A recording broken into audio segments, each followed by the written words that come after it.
Chapter 58. Sierra glanced over at Lana, her expression filled with concern. As they both looked around, they realized that their flight had already landed.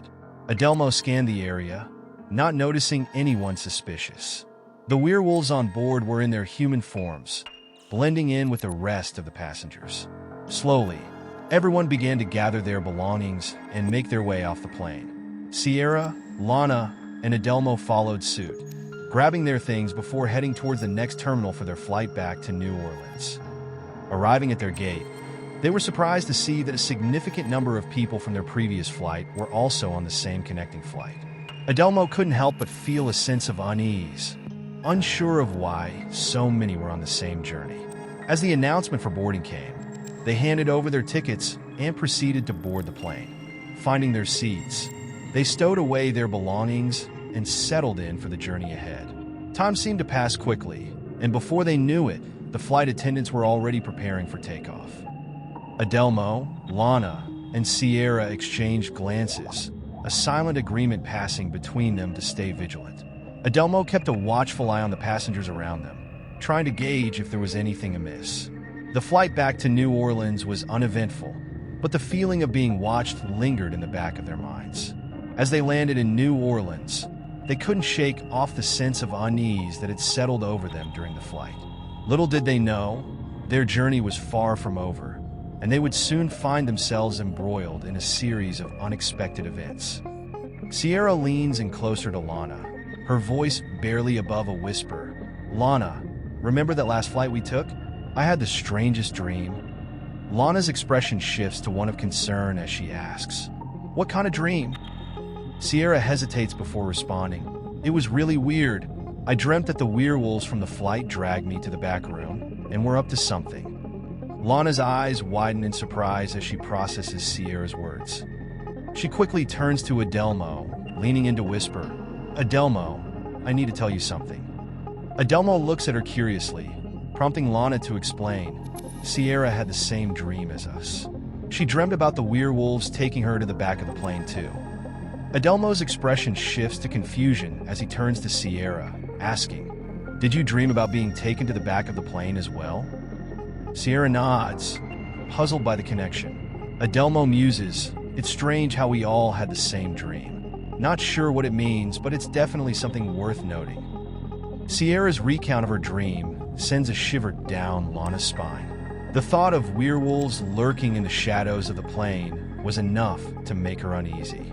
Lana couldn't shake off the feeling of unease as she shared the revelation with Adelmo. The mystery of why they all had the same dream lingered in the air, adding an eerie layer to their conversation. Adelmo's reaction mirrored Lana's own confusion. The idea of a shared dream experience was both intriguing and unsettling. As he tried to make sense of the situation, Adelmo couldn't help but wonder about the significance of their dreams. The connection between them seemed to go beyond mere coincidence, leaving them all with a sense of unease. Sierra's dream had opened up a new realm of possibilities, one that left them all questioning the boundaries between reality and dreams. The strange occurrence had brought them together in a shared experience that defied explanation. As they pondered the implications of their dreams, a sense of foreboding hung in the air, casting a shadow over their previous flight experience. Sierra's face contorted with confusion as she responded, "Wait, hold on. How is it even possible for three people to have the same dream? And why would I dream the same thing as you two?" Adelmo, with a calm demeanor, replied, "Well, Lana and I share a special bond, which is why we have these shared dreams. But as for you, I have no idea why it happened." Sierra's curiosity piqued as she asked, "If we all had the same dream, what were they trying to accomplish?" Adelmo's voice grew serious as he answered, "They were attempting to convert you into a werewolf." Sierra's nerves started to kick in, and fear crept into her voice as she pleaded, "Will you do everything in your power to prevent that from happening?" Lana, with a reassuring tone, chimed in, "You can trust him. Adelmo will go to great lengths to protect both of us." Adelmo nodded in agreement and added, "She's right. I will do everything I can to keep you safe. However, I'm a bit puzzled. You mentioned that you're a witch, but don't practice it. According to my understanding, you shouldn't be susceptible to their conversion. If they try to convert you, you would perish instead.